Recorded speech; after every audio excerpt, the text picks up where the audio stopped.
मेरा जज्बा मेरा गुमान, मेरी मोहब्बत मेरी चाहत है, आओ इसके भीतर झांको, ये भारत की विरासत है। नमस्कार, बहुत बहुत स्वागत है आप सभी का रंग तरंग में। रंग तरंग में एक बार फिर हमारी कला और संस्कृति की विरासत लेकर हाजिर हूं मैं रजनी सेन। और आज हम आ पहुंचे हैं इस विरासत वस्त्र मेले में, जहां मेरी साड़ी मेरा प्राइड एक नई संस्कृति की झलक आपके सामने पेश करने के लिए तैयार है।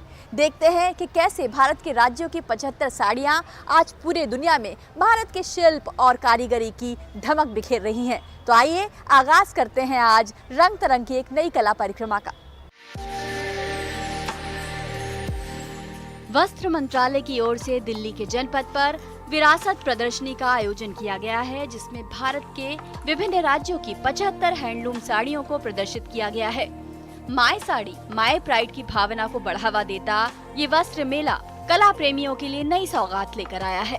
वित्त मंत्री निर्मला सीतारमण ने इस प्रदर्शनी का उद्घाटन किया।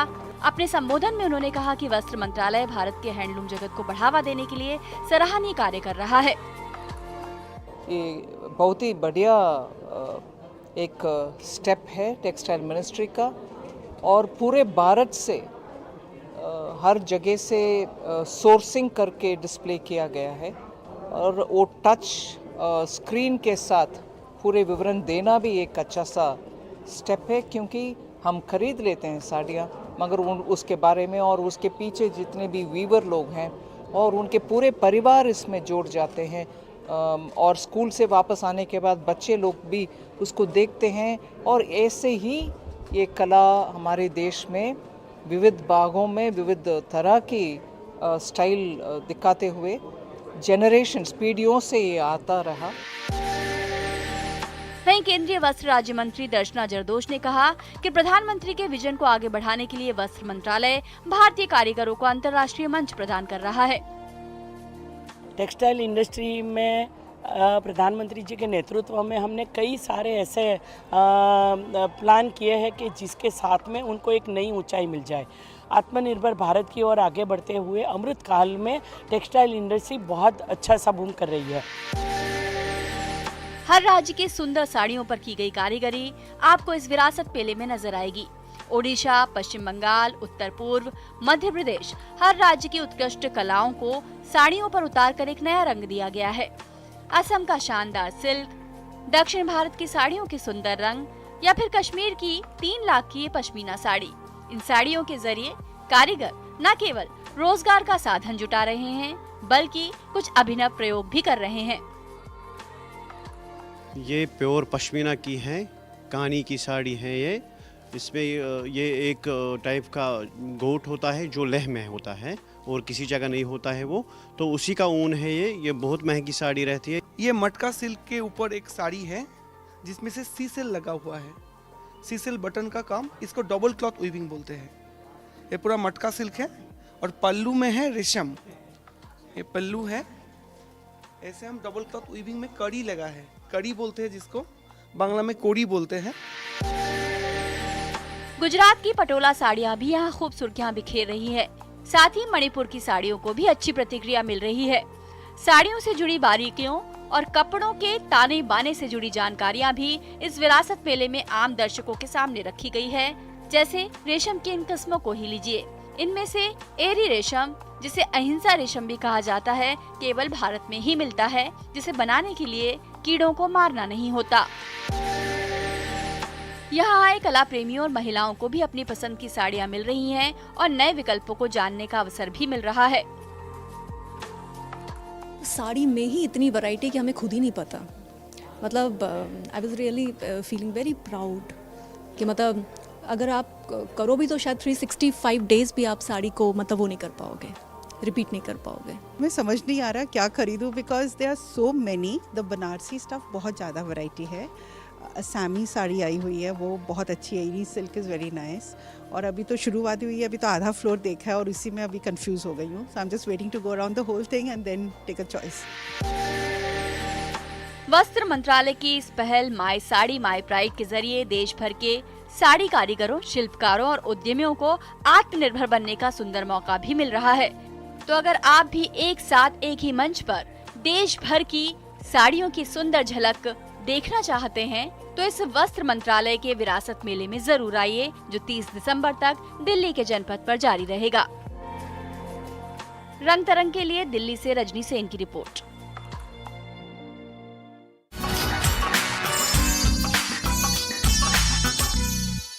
साड़ी जिसके 1000 नाम हैं, इसका प्राचीन नाम सायर है, कहीं इसे पुड़वा कहा जाता है, कहीं लुगाड़ कहा जाता है और कहीं लुगड़ी। साड़ी अपनी पूरी शोभा के साथ, पूरी गरिमा के साथ पूरी दुनिया में अपनी सुंदरता के रंग बिखेर रही है और इस वक्त इस विरासत वस्त्र मेले में भी भारत के विभिन्न राज्यों की खूबसूरत साड़ियां हमारे बीच है। और इसी तरह भारतीय संस्कृति अपने रंगों के साथ पूरी दुनिया में अपना परचम लहरा रही है। भारतीय शास्त्रीय नृत्य भी भारतीय संस्कृति की कहानी कह रहे हैं। तो आइए आपको दिखाते हैं एक ऐसी ही नृत्य संध्या जहां ओडिसी नृत्य ने भारतीय संस्कृति की सुरभि बिखेरी।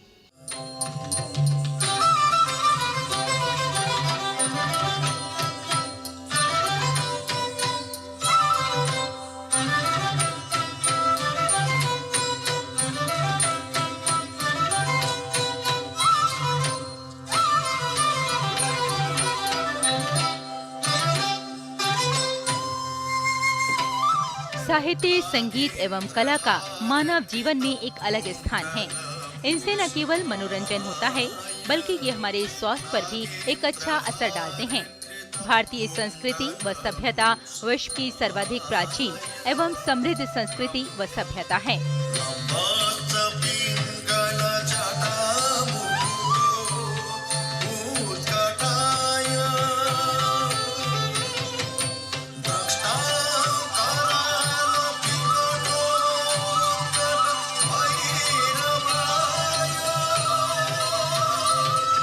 इसे विश्व की सभी संस्कृतियों की जननी भी माना जाता है। खासकर अगर हम ओडिसी नृत्य की बात करें तो इस नृत्य को मन की शांति के लिए अमृत कहा जाता है।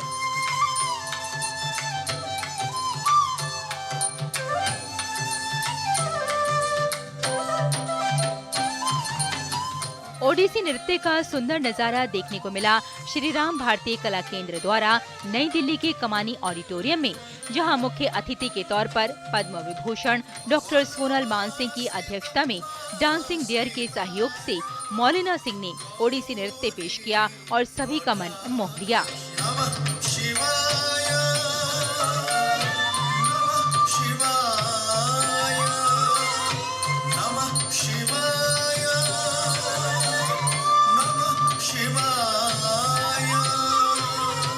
कला एक ऐसा माध्यम है जो हम ये नहीं कह सकते कि जो अभी कर दिया बस यही तक सीमित रहना चाहिए। कला फिर मर जाएगा, इट गेट्स स्टैग्नेटेड, उसमें तब कला की बात नहीं रह जाती। तो हमेशा ग्रोथ तो चाहिए, लेकिन क्लासिकल डांस फॉर्म के अपनी एक दायरे में रहना पड़ता है। एक शास्त्रीय नृत्य जो हम जिसको कहते हैं कि एक रूल्स एंड रेगुलेशंस होते हैं। अगर उन बारीकियों को आप अच्छी तरह से सीख लें, वो सीखने के बाद आप उसके ऊपर काम करें, तो एक्सपेरिमेंटेशन तो बहुत ज़रूरी है।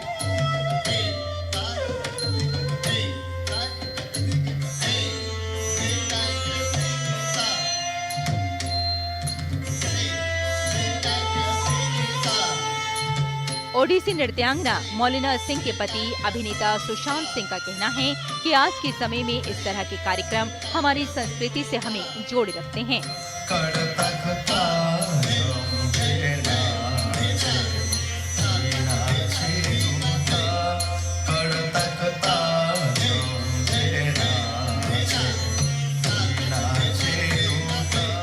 जितनी भी क्लासिकल विधाएं हैं या परफॉर्मिंग आर्ट्स कह लीजिए, जितनी भी हैं, चाहे नाटक हो, संगीत हो, नृत्य हो, उसका लाइव देखने में जो आनंद है वो डिजिटल में नहीं मिल सकता।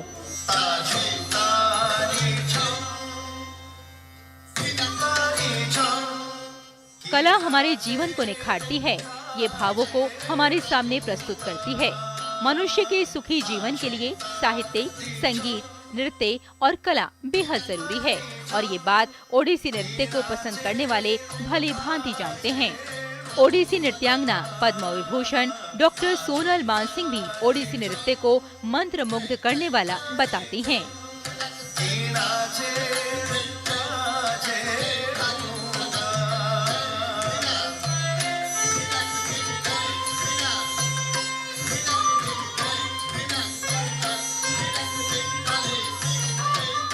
डिजिटल हो या प्रैक्टिकल हो या जो भी हो, हमारे नृत्य, हमारी कलाएं अक्षुण्ण हैं, अखंड हैं, अविरल धारा है, सनातन है, शाश्वत हैं और सत्यम शिवम सुंदरम को उजागर करती हैं। तो इनका तो जितना हम लाभ लें उतना कम है।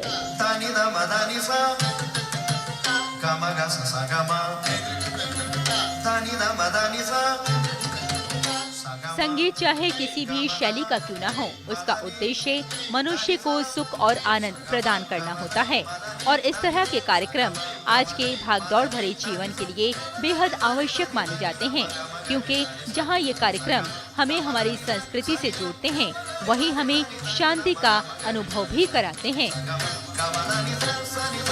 भारत हमेशा से ही अपनी कला और संस्कृति के लिए जाना जाता रहा है और ओडिसी नृत्य के लिए भी ये कहा जा सकता है कि कभी भी इसे नज़रअंदाज नहीं किया जा सकता, क्योंकि आज आम लोगों को अगर ज़रूरत होती है तो मन की शांति की होती है और इस तरह के कार्यक्रम हमें मन की शांति देते हैं।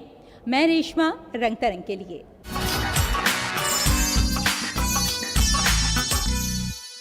तो साड़ी आज महज भारतीय नारी की गरिमा का प्रतीक नहीं बन गई है, बल्कि वो भारतीय नारी के आत्मविश्वास का प्रतीक भी बन गई है। चाहे हमारी वित्त मंत्री निर्मला सीतारमण जी हो या महान उद्यमी सुधा मूर्ति, विश्व के बड़े बड़े मंचों से इन महिलाओं ने साड़ी पहनकर जब अपनी बात रखी तो उस बात की धाक ही कुछ और थी। और इसीलिए भारतीय नारी जहां भी जाती है अपनी प्रतिभा से, अपने हुनर से सभी को चकाचौंध कर देती है। और एक ऐसी ही कलाकार हैं तनिषा बख्शी, जो अपने रंगों से एक औरत की कहानी, एक माँ की कहानी कह रही हैं मातृत्व के रंगों के जरिए। आइए उनकी कला प्रदर्शनी में आपको ले चलते हैं।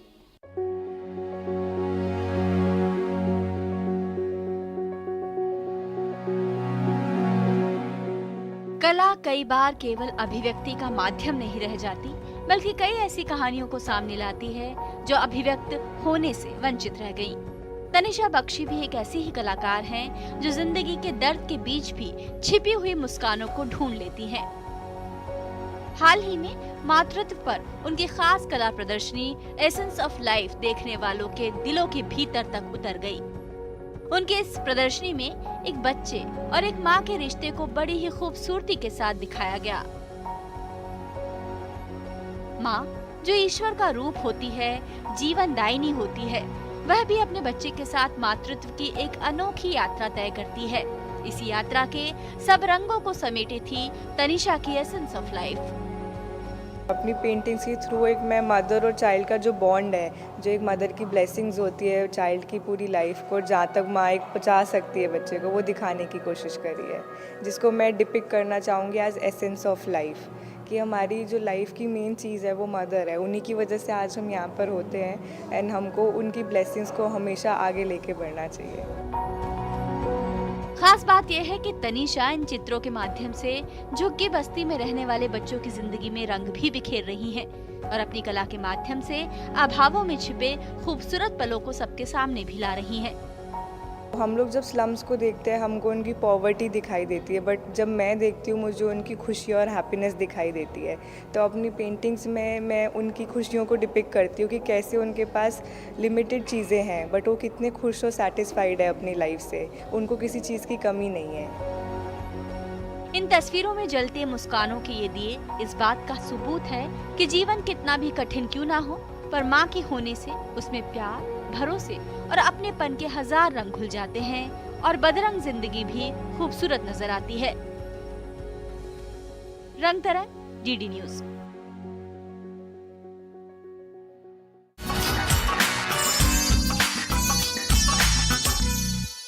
इन दिनों सस्टेनेबल लाइफस्टाइल का जोर है और जब साड़ियों की बात चलती है तो एक नया ट्रेंड इन दिनों चला है कि जो हमारी माँओं की, दादियों की, नानियों की साड़ियाँ थी बड़ी खूबसूरत, जो संदूक में रखी रहती थी, लेकिन अब जो युवतियाँ हैं, जो लड़कियाँ हैं, जो नए ज़माने के बच्चे हैं, वो उन्हें पहन रहे हैं, उन्हें नए नए अंदाज में एक नया रूप देकर सामने लेकर आ रहे हैं। और ये एक अच्छी बात है कि जो चीज़ कहीं ना कहीं छिपी हुई थी, कहीं ना कहीं बेकार सी पड़ी थी, उसे एक नया अंदाज दिया जा रहा है। इसीलिए अगर आप भी अपनी किसी बहुत प्रिय को कुछ अच्छा सा उपहार देना चाहते हैं तो ये तमाम खूबसूरत साड़ियाँ मौजूद हैं जो भारत की संस्कृति का प्रतिनिधित्व करती हैं और एक बेहतर उपहार हो सकती हैं आपके प्रियजनों के लिए।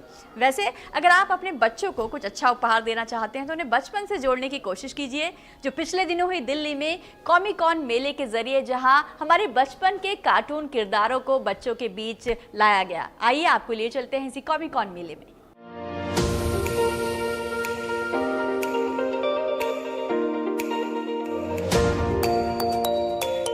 कॉमिक कॉन फेस्टिवल में बच्चों की कल्पना जगत में मौजूद कॉमिक कैरेक्टर्स और सुपर हीरोज कॉमिक्स के पन्नों से बाहर नजर आए। सुपर हीरोज की ड्रेसेस में बच्चे और बड़े इस फेस्टिवल का हिस्सा बने।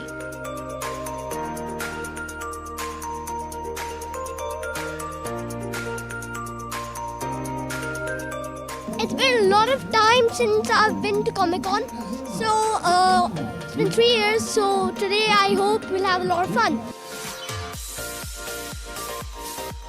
बच्चों के लिए फन एक्टिविटी करने का भी खूब मौका था। साथ ही उनकी जानकारियों में इजाफा करने के लिए कई शानदार स्टॉल भी लगे हुए थे जो आकर्षण का केंद्र थे।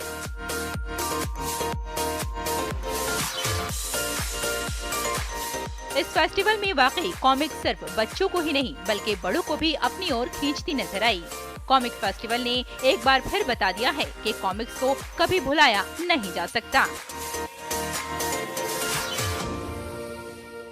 कॉमिक कॉन एक इंटरनेशनल फेस्टिवल होता है जिसमें कॉमिक्स, टॉयज़, मर्चेंडाइज, गेमिंग, फिल्में, टीवी, इसके बारे में एग्जीबिशन होती है, एक्सपीरियंसेस होते हैं। बहुत सारे बच्चे, यंग पीपल आते हैं हमारे शो पे। कॉमिक फेस्टिवल में कॉमिक कैरेक्टर्स के साथ साथ कॉमिक्स के ओनर भी मौजूद थे। भारत की फेमस राज कॉमिक्स के ओनर संजय गुप्ता का कहना है कि आज भी लोग कॉमिक्स को पसंद करते हैं।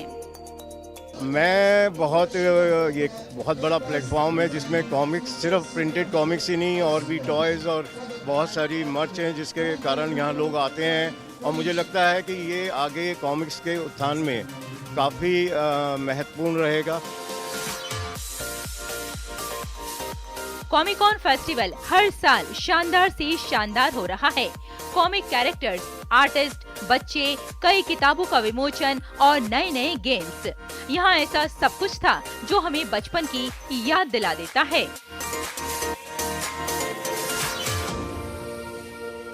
कॉमिक कॉन फेस्टिवल जो हमें बचपन की याद दिलाता है। कॉमिक कॉन फेस्टिवल जो हमें उस वक्त में ले जाता है जब हम कॉमिक्स पढ़ा करते थे। कॉमिक कॉन फेस्टिवल हमें हमारे हीरोज से मिलाता है, वो हीरोज जिन्हें पढ़कर, जिन्हें जानकर हमने अपनी जिंदगी को एक नई सिमत दी थी। और आज कॉमिक कॉन फेस्टिवल में आकर ऐसा महसूस हो रहा है कि हम बचपन में लौट गए हैं और यहाँ हर एक बच्चे के चेहरे पर एक बहुत ही खूबसूरत मुस्कुराहट है और मुस्कुराहट देने का काम कर रहा है कॉमिक कॉन फेस्टिवल। मैं रेशमा फारूकी, कैमरामैन कुमार दत्ता के साथ।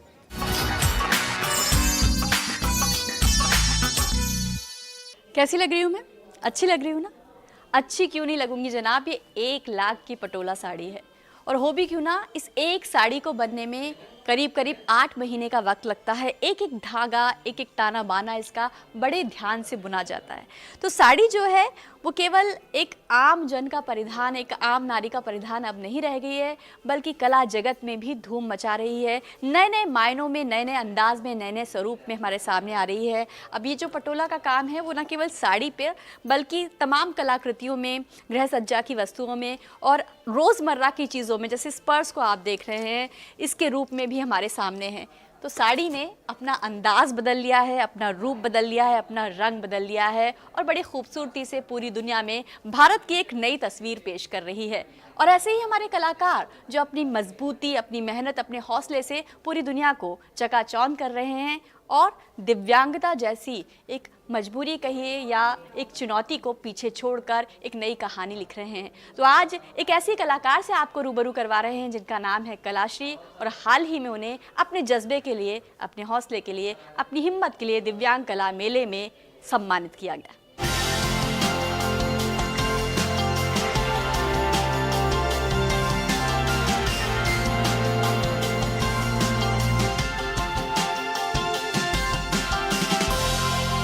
बहुत बहुत स्वागत है आपका कलाश्री रंग तरंग में।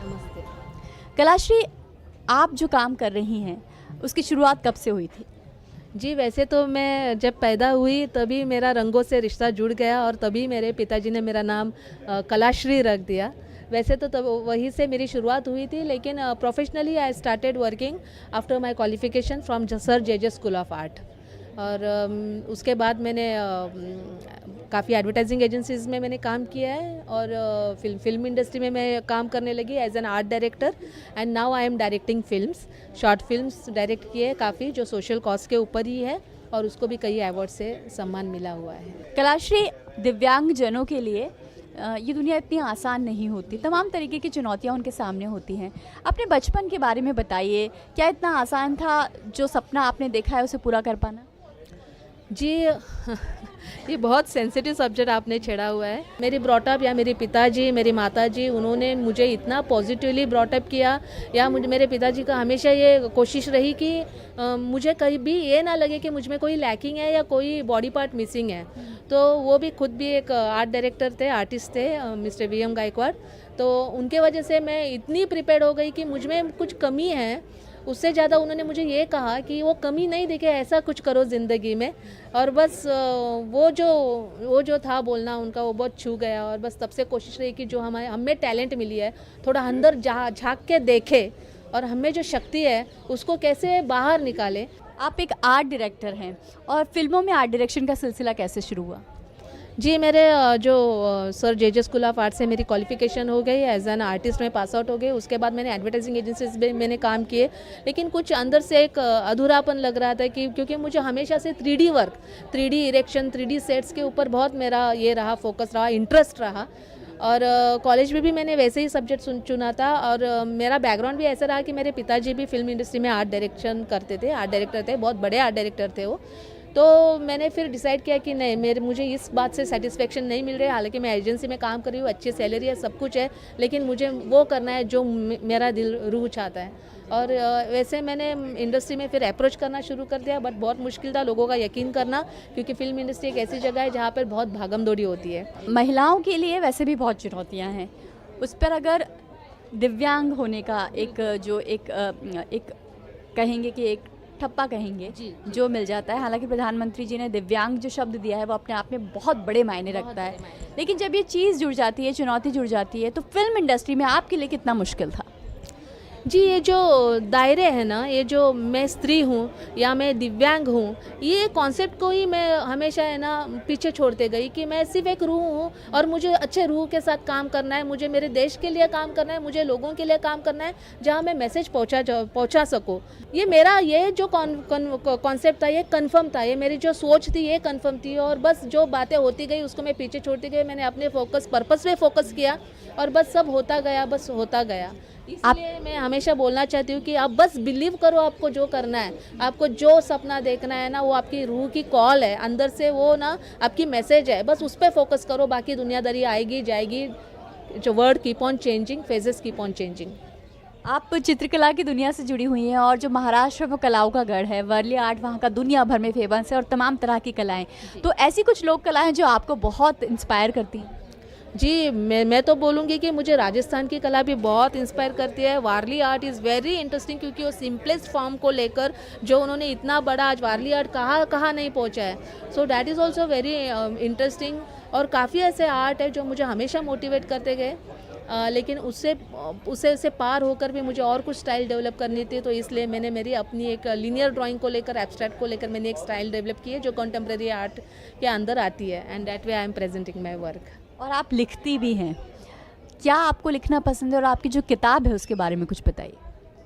जी, मेरी किताब अभी पब्लिश भी हो चुकी है, मार्केट में बहुत अच्छे लोग पसंद कर रहे हैं और मेरी किताब को काफ़ी अवार्ड्स भी मिल चुके हैं। इंक फ्रॉम हार्ट, जो आपको सोशल साइट्स पे अवेलेबल मिलेंगी। बस लिखना तो मेरा बचपन से, मैं पर्सनल डायरी भी लिखती थी, जो कि आप किसी को कुछ बता नहीं पाते, आप जो हो, आपकी में जो गहराई है वो जो शब्द में मैं बयां कर पाती थी, वो मेरी डायरी थी। कभी कभी कविताएं बोलिए, कोट्स बोलिए, राइटअप बोलिए, और मुझे लिखना बहुत पसंद है। कैलाशी, एक वक्त हर इंसान की ज़िंदगी में आता है जब बहुत टूट जाता है वो, और हमारे जो दिव्यांग बंधु हैं उनकी ज़िंदगी में तो बार बार ये चुनौती आती है, तो कभी क्या आपने उस अवसाद को फेस किया है? जी बिल्कुल बिल्कुल। मैं आपको एक बात कहूँ तो मैं बहुत पैम्पर्ड चाइल्ड थी बचपन में। मुझे स्कूल तक की बाहर की दुनिया बिल्कुल मालूम नहीं थी, हमेशा मेरे साथ कोई ना कोई होता था। लेकिन जब मुझे कॉलेज जाना पड़ा तो मेरी कॉलेज हुआ करती थी पूरा, मैं मुंबई के एक एंड में रहती तो मेरी कॉलेज दूसरे एंड में रहा कर हो थी। तो मेरे पिताजी ने जब मुझे पूछा कि is it possible for you बेटा to travel all the way, क्योंकि 2 ट्रेन चेंज करना और सफ़र करना, और मुंबई की भीड़ आपको मालूम है कितनी होती है। बट मैंने कहा नहीं पापा, जे स्कूल ऑफ आर्ट में मुझे एडमिशन मिला है तो मैं वहाँ एजुकेशन कुछ भी करके पूरा करना चाहूँगी। ये मेरा सपना था, बहुत बड़ा सपना था जे स्कूल ऑफ आर्ट में एडमिशन मिलाना। फिर पहले दिन जब मैं ट्रेन से सफ़र करने के लिए ट्रेन में चढ़ी, ट्रेन से उतरना था, तब बहुत बड़ी भीड़ ने मुझे, ये सब मुझे आइडिया नहीं थी, बहुत सी भीड़ ने मुझे पूरा धक्का दे दिया। मैं पूरे प्लेटफॉर्म पर थी और पूरी भीड़ में मुझ पर जा चुकी थी। मेरा T-स्क्वायर, मेरा पोर्टफोलियो सब अलग अलग जगह फैल चुका था। मुझे बहुत ज़ख्म भी हुई थी, सारे लोगों ने उठाया बाद में। लेकिन मैंने ये डिसाइड किया कि ये ज़ख्म अगर मेरे पापा को दिखाई दिए तो उनको बहुत बुरा लगेगा। मैं सीधा घर पे गई और किसी को चेहरा नहीं बताया मेरा। मैंने डायरेक्ट बाथरूम में गई, बहुत रो लिया। बस उस दिन डिसाइड किया कि इसके बाद मुझे गिरना नहीं है। तो जब आप कुछ डिसाइड कर लेते हो अंदर से ना, वो बात हो जाती है। तो कैलाश्री, कुछ हमारे लिए जो आप अपने जीवन का जो संदेश है जो कोट के माध्यम से साझा करना चाहेंगे? ज़रूर। एक तो बात मैं ये बताना चाहूँगी, ज़िंदगी में आपको कोई भी डेस्टिनेशन पर ले जाने वाला आपका शरीर नहीं होता, शरीर का कोई अंग नहीं होता। ये आपकी इच्छा, will power, intelligency and hard work होती है। बस ये मैं कहना चाहूँगी। And keep faith in your self more than anything else. बहुत बहुत शुक्रिया कैलाश्री, रंग तरंग में हमसे बातचीत करने। बहुत बहुत धन्यवाद आपका भी। आपने बहुत अच्छे सवाल पूछे और समय बिताया। आई थिंक मैंने आपकी इच्छा पूर्ति की है। Thank you so much.